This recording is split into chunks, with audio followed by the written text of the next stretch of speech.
Rashid compound में चुनावी rally थी, लोगों के बीच में आप गए, लोगों का कितना प्यार आपको मिला है और ये प्यार क्या आने वाली 20 तारीख को वोटों में बदलता नजर आ रहा है आपको? जो प्यार मुझे 24 घंटे में कभी भी मिलता है वैसा ही प्यार है। और क्या है, प्यार में थोड़ी उठाव चढ़ाव होता है। सर, एक तरफ विचारधाराओं की लड़ाई है और एक तरफ मुद्दों की लड़ाई है, कौन भारी पड़ता नजर आ रहा है? आवाम को मालूम, आवाम को मालूम कौन सी विचारधारा चुननी है, आवाम चुनेगी। आवाम को मोदी चाहिए या राहुल गांधी शरद पवार चाहिए, आवाम चुनेगी। हम कौन होते हो चुनने वाले? चुनाव की शुरुआत से जिस तरह का महाराष्ट्र में माहौल है और एक तरह से ये बताने की कोशिश की जा रही है कि सेक्युलरिज्म के नाम पर सिर्फ आवाम को बेवकूफ बनाने की कोशिश की जा रही है, तो आप इसको किस तरह से देखते हैं? क्या जवाब है आपको उन लोगों का? हाँ, बेवकूफ बनाते हैं ना। जब मणियार चाचा को मारा तब हम बेवकूफ ही बना रहे थे। जब विशालगढ़ का दरगाह तोड़ा गया हम बेवकूफ ही बना रहे थे।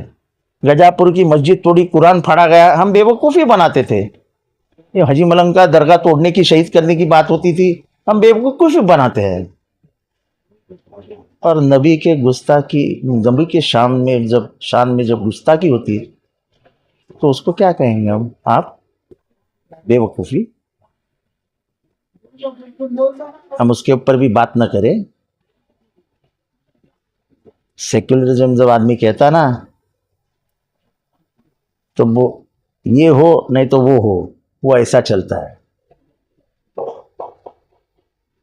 वो कह रहे हैं कि आप अगर इन सब चीजों की बात कर रहे हैं तो बाबरी मस्जिद शहीद करने का जो दावा उद्धव ठाकरे करते हैं, देखो ऐसा है, हमें साथ खड़े इस तरह की बात, हमें फख्र है कि हमारे ही नेता थे शरद पवार जी, जिन्होंने पहले इस देश में कहा कि बाबरी मस्जिद वही निर्माण होना चाहिए, उसकी निर्मित वही होनी चाहिए जहां पे वो शहीद हुए हैं। और हमें फख्र है, फख्र। हम सवाल पूछते तो हमको पूछ रहे हो? जब वो गंगागिरी महाराज जब नबी के बारे में बोले तो आप कैबिनेट में क्यों जाके बैठे? कैबिनेट में आपने आवाज क्यों नहीं उठाया?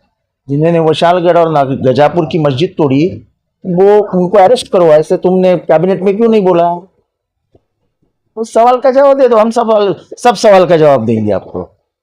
आपकी सहयोगी पार्टी शिवसेना, उनके भी जो विधायक थे वहां से चले गए थे जब बहुत वोट की मामला आया था, उनका ऐसा भी कहना था तो उसमें वोट क्यों चले गए सांसद से, तो क्यों गायब? उसी दिन 2 बजे खुद उद्धव ठाकरे दिल्ली में थे, मैं उनके साथ बैठा था जब उन्होंने सब उनको मैसेज भेजा कि आप आ जाओ। तब ये मालूम भी नहीं था कि ये विधेयक कितने बजे आएगा। और उसके बाद हमेशा ये जो हुआ वो गलत हुआ, ये स्वयं उद्धव ठाकरे ने पब्लिक में कहा, पब्लिक रैली में कहा। सर, धार्मिक भावनाओं का आहत करने का जो मामला है वो कहीं ना कहीं सोशल मीडिया पर सबसे ज्यादा जुड़ा है, सोशल मीडिया से पल में वायरल हो जाता है। और 2014 से ये सिलसिला शुरू है, 2019 में आप मंत्री बने थे, तो मांग तो ये थी कि इस तरह की चीजों पर लोग लगाए जाने चाहिए। तो आपने कितनी कोशिश की है? ऐसा आगे क्या कोशिश करेंगे? ऐसा है कि 2014 में 2019 में हमारी सरकार चंद महीनों के लिए रही, 2 साल तो हमारे कोविड में चले गए।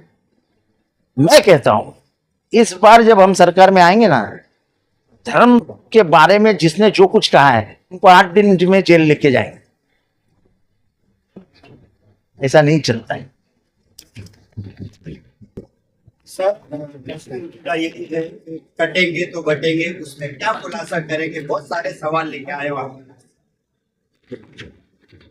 ऐसा है कि ये मुसलमानों को डर दिखा के हिंदुओं को डरा रहे हैं।